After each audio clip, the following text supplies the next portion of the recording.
Hey friends, Ash here with Gents. Hope you're doing really well. Today I'm going to be talking to you guys about 10 different fragrances that literally everybody loves.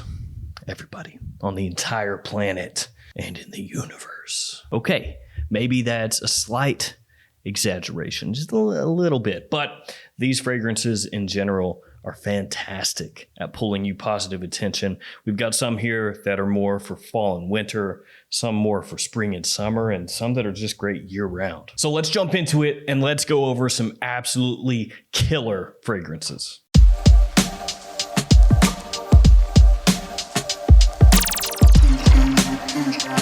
Let's get things kicked off with Gentleman Eau de Parfum Boisé. This one has cacao, sandalwood, additional woods on top of that, some black pepper, and iris, tying it in with the rest of the Gentleman line. This smells fantastic. It gets overlooked a little bit. Gentleman Eau de Parfum is the one that gets most of the hype, and for good reason. That fragrance is also fan-freaking-tastic, but this one is maybe a little bit more wearable for the vast majority of people. And that's because with the little bit of woodiness that gets put in here along with that cacao or chocolatey type note and iris, it gives it a little bit more versatility. It is still going to be more of a fall winter time fragrance, but you can pull it off in spring as well. Great during the day and fantastic during the evening. So this one is going to be in the style of fragrance, I guess you would say, of things like Dior Homme or Valentino Uomo Intense, or really any fragrance that's a designer that makes use of iris, seems like. Of course, with the name like Gentleman, you already know it's got a touch of refinement and sophistication in here, but don't sleep on the compliment factor of this fragrance, or frankly, this line of fragrances. Gentleman is a fantastic line. Gentleman Eau de Parfum Boisé is a wonderful scent if you're looking for some good attention. Now, the next one is really obvious, but just because it's obvious doesn't mean that it's not true.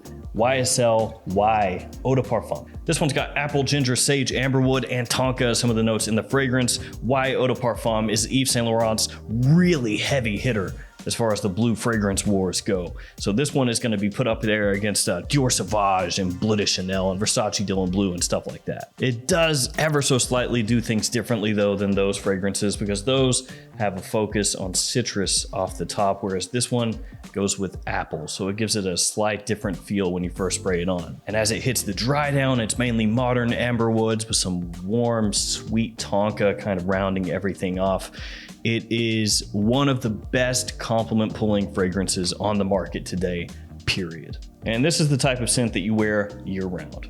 So spring, summer, fall, winter, day, night, office, casual, date, club, bar, it doesn't matter. And even though it is a blue fragrance and it's got that sweetness, it's not too sweet. So older guys can pull this off, middle-aged guys can pull it off, and younger guys absolutely can pull it off.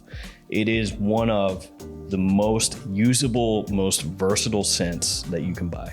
Next up, Mont Blanc Explorer, also known as Mont Blanc's take on Creed Aventus. So this one's got bergamot, pink pepper, ambroxan, and akigala wood. It does come across, like I said, like a designer take on Creed's Aventus. It's not quite as deep, it's not quite as rich as Aventus, it's not as smoky as Aventus. It's got bergamot instead of pineapple, but it does give you a similar type feeling in the opening. And just like Aventus, that one you can wear pretty much anywhere, just like Eau de Parfum, frankly.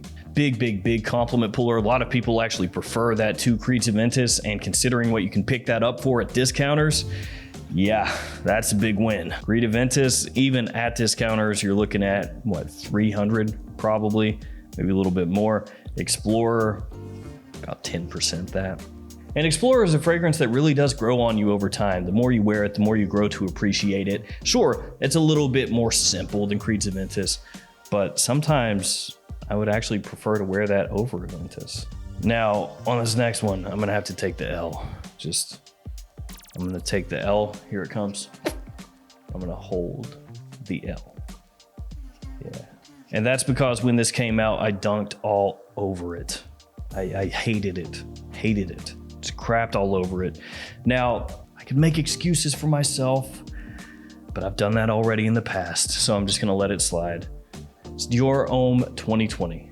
The reason I hated it so much is because it replaced one of my most loved fragrances in Dior Homme, and it doesn't smell anything like Dior Homme. So I got all up in arms and I was like, how dare you, Christian Dior, how dare you? But then as everything settled down and I wore this fragrance more and more, I appreciated it for what it is. It's Issou Super, Cashmere, Bergamot, Pink Pepper. It's a warm, very modern woodsy fragrance with pops of fresh spice and a little touch of citrus. Like Dior Sauvage, when people pick this up, it is a big compliment puller, and pick it up they will because it's got good performance, good longevity, good projection. Like I said, it's versatile like Dior Sauvage, but maybe even more so than Sauvage. And that's because in the opening, we're talking about the Eau de Toilette version of Sauvage. Really aggressive, metallic, and can be off-putting, can be headache-inducing to some people. This doesn't have that issue. This one certainly comes across more woodsy, a little bit more mature, a little bit more grown up. And so, you know, after lots of time and reflection, and thinking and wearing the fragrance, I'm just holding the L on Dior Homme 2020 because it's good. That's why people buy it. That's why people wear it. It smells good. What are you gonna do? Let's go with something a little bit different here. Mercedes-Benz Club Black. Now this, holy crap. If you like vanilla, get this. I'm just gonna put it out there. If you like vanilla, if you want a fragrance centered on vanilla, you gotta have this. If you don't have it, you are missing out. There's also benzoin in here, there's ambroxan, there's incense, a little touch of citrus, but it's really, really about that vanilla. And here it is dense, it's almost syrupy, it's resinous, it's friggin' awesome. Now it reminds me of some other fragrances that I absolutely adore. Cologne of the Missions looks like this. Used to be really inexpensive. Cologne of the Missions, you used to be able to pick up $25, $30. Now it's discontinued, price just going up through the roof. I've got 2 bottles of it, so I'm good, but if you've never smelled it, now it's kind of a risky proposition to drop the money on a discontinued fragrance like that. And then Spiritueuse Double Vanille from Guerlain. This one is similar to that as well, just much more affordable. But if you can find it at discounters, you like vanilla, you want something warm and rich and sexy and inviting and alluring for cool weather, pick it up. Bottle's a little bit, but the fragrance is awesome. Let's go with another Mont Blanc, Legend Night. I lost my cap at some point with this one. I don't even know how that happened. Now with Mont Blanc, if we're not talking Explorer, most people know Legend and Legend Spirit. So one of those smells like Abercrombie & Fitch Fierce, that's Legend. Legend Spirit smells like Invictus Aqua. Legend Night kind of doesn't get talked about at all. It's got apple, cardamom, vanilla, and lavender in the fragrance, and it's actually a surprisingly massive compliment puller. Massive.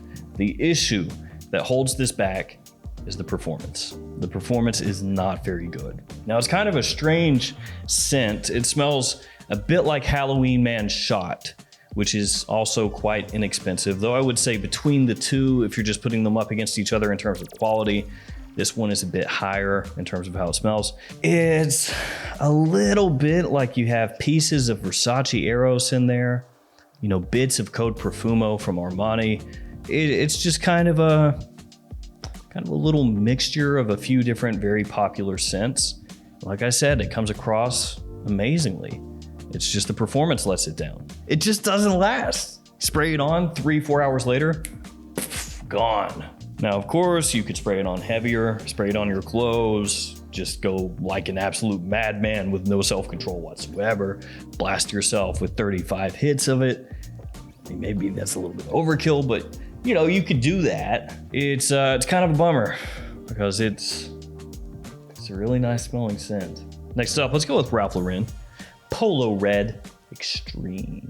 Polo Red Intense is also very good, but I usually myself reach for Polo Red Extreme when I'm going for one of them. Can't go wrong though with either. Both Polo Red Intense and Extreme, both good. Better than normal Polo Red, and way better than Red Rush. So this one's got coffee, blood orange, and ebony wood as some of the notes in the fragrance. So ultimately what this is going to be is a warm and sexy coffee-based scent where the coffee doesn't come across burnt or roasted or overwhelming. It's a really nice sort of blend together with a little bit of woodiness that the fragrance has. A bit of sweetness in there as well. And the citrus off the top is not quite super fresh citrus. It's actually got a little touch of darkness in there, the citrus note does. I guess that's why they went with blood orange instead of something like mandarin orange. Great for fall and winter, great for early spring. You could potentially pull it off in summer as well. I just wouldn't go as heavy. Now this next one has kind of been like forgotten by its own brand at this point, which is a real shame. Valentino Uomo, just the original. So this one, it's got coffee, it's got hazelnut, chocolate, leather, all those notes. Yeah, just really make you think of something powerful, gourmandy, sweet, something that would absolutely slay in winter. That's what this is.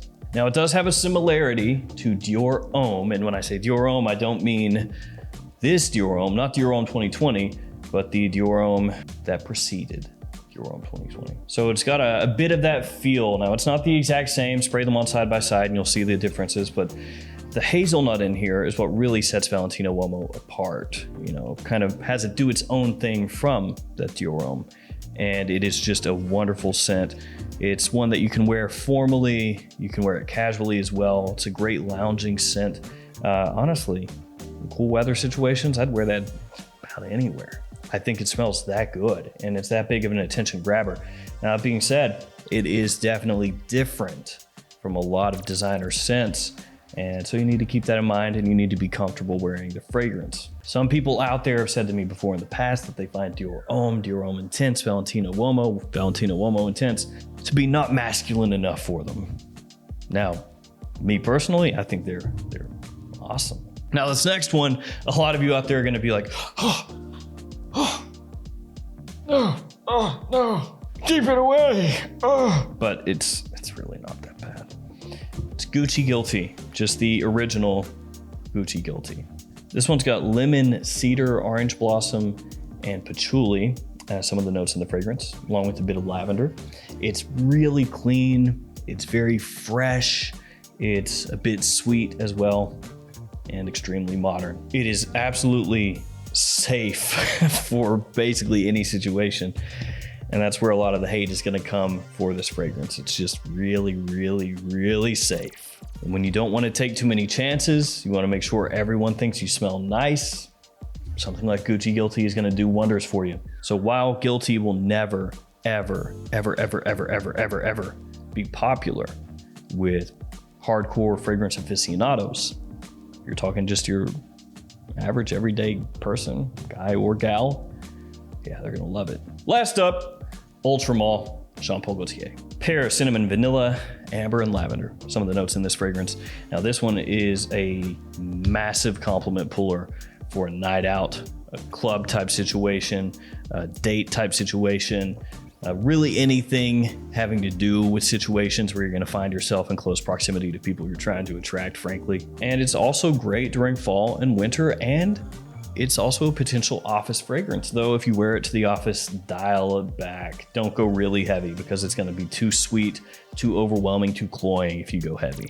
Ultra Mall is actually, to this day, still yet, one of my wife's very favorite fragrances of my entire collection, which at this point, I don't even know how many bottles this is. I'm surrounded. But yeah, out of all these, all the way down there, behind the camera, over there in the other room, still one of her favorites. And still yet to this day, when she walks through here, when she's finding something that she wants me to wear, and she sees it, she hones in on it and she's like, oh yeah, wear that again. And it's not just her that's given me great feedback on that fragrance over the years. It is just a stunning, attention-grabbing fragrance. Yes, maybe a little bit youthful, but I think even middle-aged guys or older can pull that off. Some people will disagree with me there. They'll say that it's too sweet for an older guy. I don't think so. So here we go, 10 crowd-pleasing fragrances everyone loves. These are fragrances that have given me so much positive attention when I've worn them over the years. They may not all be critical darlings, but as far as mass appeal, they all have that. All right, guys, that's going to do it for me. As always, thanks for hanging out with me today. Thanks for your support. Stay safe out there, and I'll see you tomorrow with another fragrance video. See you later.